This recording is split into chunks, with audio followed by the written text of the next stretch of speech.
Siguiente. Según la Asociación Americana de Psicología, fuente científica, neutral, vigente de los Estados Unidos, se explica que la orientación sexual es una atracción. Por mucho tiempo se pensaba que la orientación sexual, o sea, la homosexualidad, era una condición del ser humano, equivalente al sexo hombre o mujer, o a la raza o el color de piel. Y en función a esta premisa se hicieron muchas presunciones, que así como se luchó por la libertad de la gente de color negro y después por la mujer, ahora pues toca la emancipación de los homosexuales. Pero esto no es más que una falacia, porque pertenecen a dos categorías distintas. La raza y el sexo son condiciones inherentes del ser humano que uno no elige, nace hombre o mujer, o de un color de piel u otro. Es más, corrijo, ni siquiera se nace hombre o mujer. Desde antes que uno nazca, es hombre o mujer. Esto no es una cuestión religiosa, esto no es una opinión, esto es la realidad científica. En el momento de la concepción se forma un ADN único con todas las características que el ser humano va a tener durante toda su vida y que permanecen aún muerto. Por ejemplo, en el Perú se encontró hace poco los huesos, los restos de la señora de Caral, la ciudad más antigua de Lima. Y se descubrió que era una mujer. ¿Cómo? Mediante la antropología forense. Porque existen huesos masculinos y huesos femeninos. Cromosomas masculinos, cromosomas femeninos.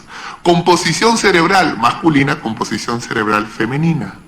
Genitales, ADN, la epigenética. Cada aspecto del ser humano evidencia, corrobora objetivamente lo que uno es. Entonces, desde antes que nazcas y después de muerto, uno tiene un sexo que es inmutable. Pero la orientación sexual, según lo define la psicología, es solamente una atracción, es un gusto.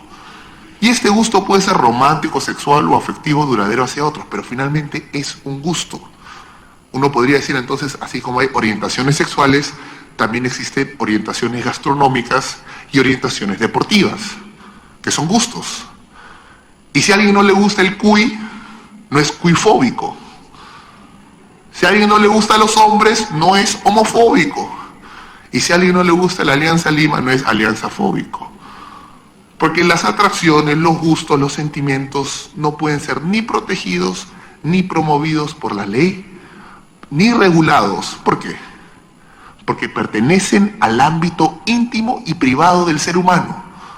Uno elige, decide vivir como le plazca, para bien o para mal. Es decisión autónoma de todo individuo. Pero hoy en día lo quieren equiparar a una característica inherente equivalente al sexo o la raza. Y de ahí derivan las confusiones posteriores. Hay personas que están convencidas que la lucha por los llamados derechos LGTBI es la marcha inevitable del progreso humano, en lo científico.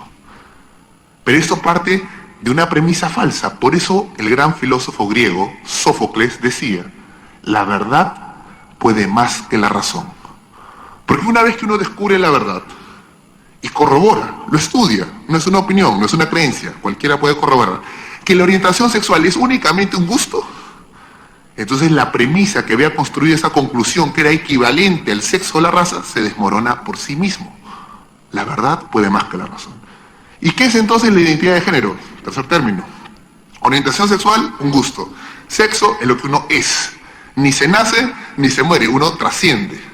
Es inmodificable el sexo. El hombre se puede mutilar un órgano saludable del cuerpo, pero basta con un cabello, una gota de sangre, ADN, hombre.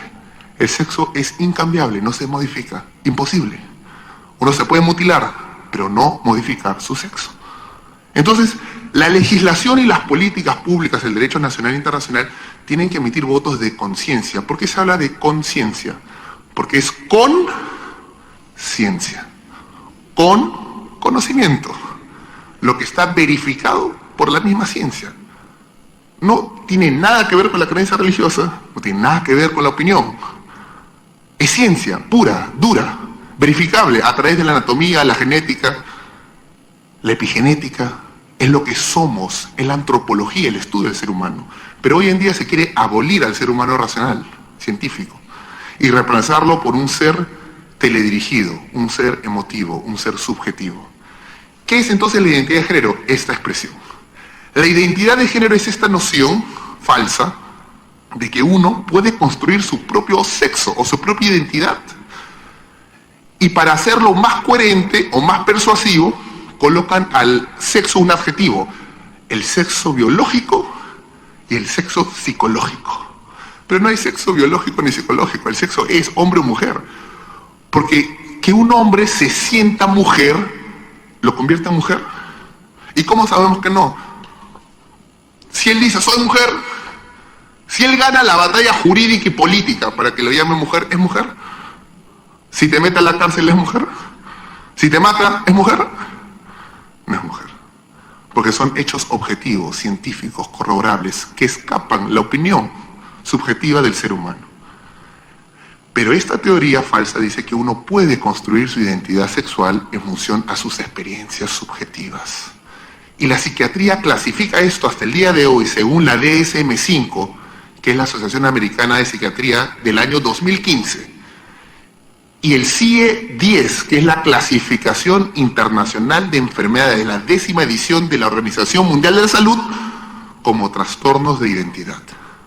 Porque el problema no es físico, el problema es psicológico. Y se le clasifica como disforia de género. En el DSM-4 se le clasificaba como disforia de identidad de género.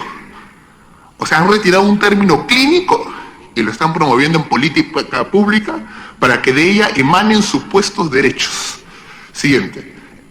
Sí, bueno, hay una pausa. Ese es el caso de un peruano. El primer hombre que se mutiló su órgano reproductor, ganó la batalla política y jurídica nacional en el Perú y en Francia para que sea reconocido como una mujer, cambió su nombre a mujer, cambió su sexo a mujer, sexo ficticiamente, no políticamente.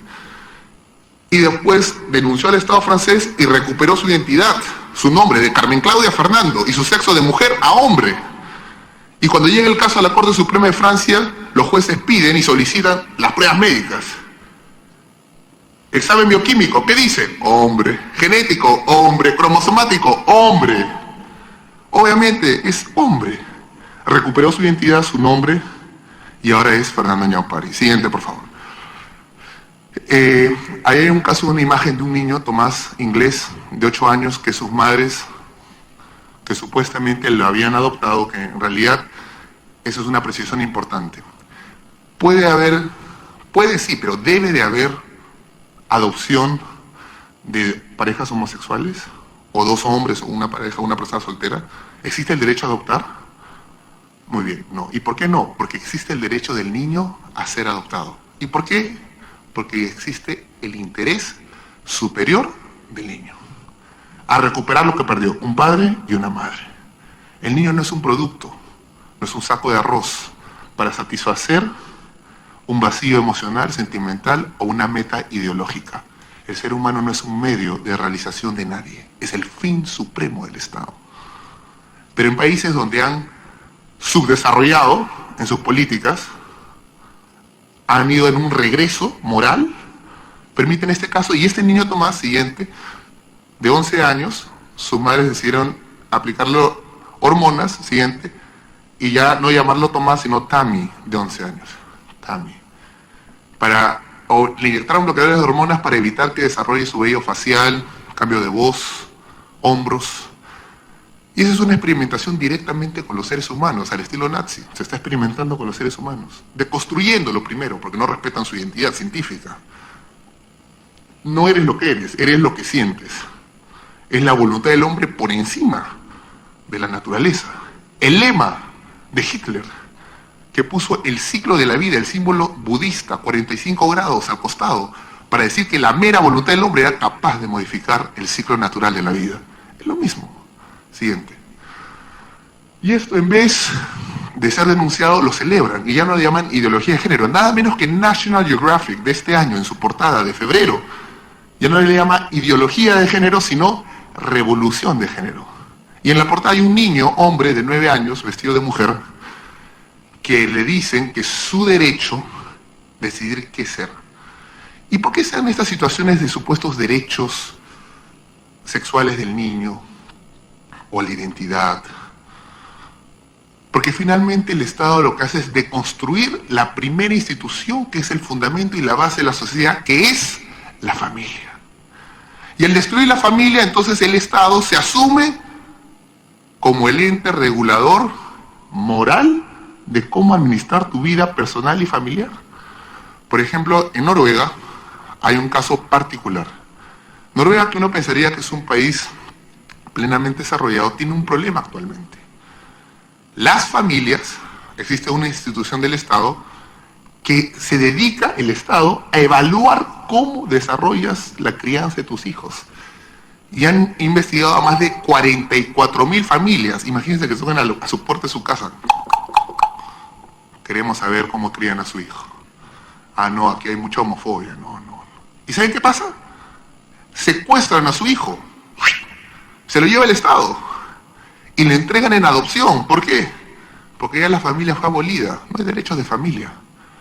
El ciudadano, el buen ciudadano de la buena ciudad que tenía servidores públicos, ahora se ha convertido en un súbdito, un sujeto del Estado, carente de derechos.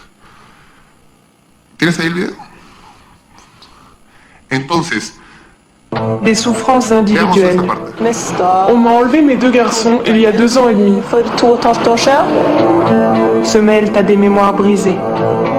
Le 3 décembre 2015, j'ai perdu 5 enfants. Ils ont failli en prendre 6. Ses parents et des milliers d'autres sont en lutte contre le système de protection de l'enfance, appelé Barnevernet en Norvège. Ces agents sont présents dans toutes les communes. Chaque année, ils enquêtent dans plus de 44 000 familles. C'est 3 fois plus qu'en France. Et chaque jour, ils décident de placer 4 à 5 enfants. Cada día deciden retirar de 4 a 5 niños, imagínense. El Estado propietario de sus hijos. Cada año 44.000 familias. No es que una sola vez, cada año repiten.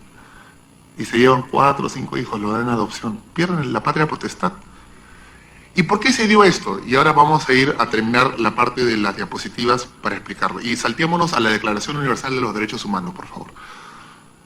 Porque ya el Estado dejó de reconocer una realidad que antecede el Estado, inclusive antecede la religión. ¿A qué me refiero? A la familia. Para ahora pretender definirlo, establecerlo. ¿El Estado puede definir lo que es la familia? ¿Nosotros podemos definir o establecer qué es familia? La familia es un elemento natural que pertenece a las ciencias naturales, a la reproducción humana, que antecede el Estado, antecede la Iglesia. El Estado no puede definir aquello que ya está establecido en la naturaleza. Un hombre y una mujer se juntan sin necesidad de ley ni religión. Es lo natural, sin intervención. Y como esa institución natural antecede el Estado y la religión, lo único que hacen los Estados es reconocer a la familia como un elemento natural, que es la base y el fundamento de la sociedad y que por ende tiene el derecho a la protección del Estado y la sociedad, tal cual lo reconoce la Declaración Universal de los Derechos Humanos, artículo 16.3. La familia es el elemento natural. Es. Siguiente. La Convención Americana de Derechos Humanos, el Pacto de San José, artículo 17, dice, la familia es el elemento natural. ¿Y qué dice el punto 2? Se establece, se define, se delega. ¿Cuál es el verbo? Se reconoce lo que es natural. La unión de un hombre y una mujer a contraer matrimonio viene de matriz, reproducción, para así establecer una familia. Siguiente, algunos dicen es cuestión de derechos civiles. Siguiente, por favor. ¿Y qué dice el Pacto Internacional de Derechos Civiles y Políticos? La familia es el elemento natural. ¿Se reconoce el derecho de 2 hombres? No. Se reconoce el derecho del hombre y la mujer a contraer matrimonio y así fundar una familia. Siguiente, por favor. Está en la Constitución, pero bueno, ahí déjalo porque con eso termino. Este año, el 19 de junio del 2017, en el Consejo de Derechos Humanos de la ONU en Ginebra, Suiza, se realizó un gran debate para emitir una resolución de protección a la familia en relación al cuidado de las personas de mayor edad. ¿Y en qué se dio el debate? De que la resolución era protección a la familia y otros países querían que fuera resolución de protección a las familias, en plural. El debate consistía en una S. ¿Cuál era el debate? Si existía o no existía familias. Familia tradicional, familia cultural, familia religiosa, familia cristiana, familia musulmana. O si solo existía un tipo de familia. El debate duró semanas, meses. Y finalmente, el 20 de junio, se emite la resolución del Consejo de Derechos Humanos de la ONU, no estableciendo, sino reconfirmando y consolidando aquello que es común denominador de la especie humana en todos los tiempos y en todos los espacios, que la familia es un elemento natural y que se corrobora y se verifica porque todos de la especie humana provenimos de un padre y una madre. No existe otra forma de venir a la tierra. Eso es lo vigente. Anulando entonces estos intentos, se impuso aquello que ya está establecido en la naturaleza. Se hizo nulo el Consejo de los Pueblos y aquellos principios eternos quedaron remarcados. Y ahora en el Perú nos toca a nosotros entonces dar la batalla para que el Perú siga desarrollándose dentro de un marco de reconocimiento de aquello verdadero, universal y eterno. Muchas gracias.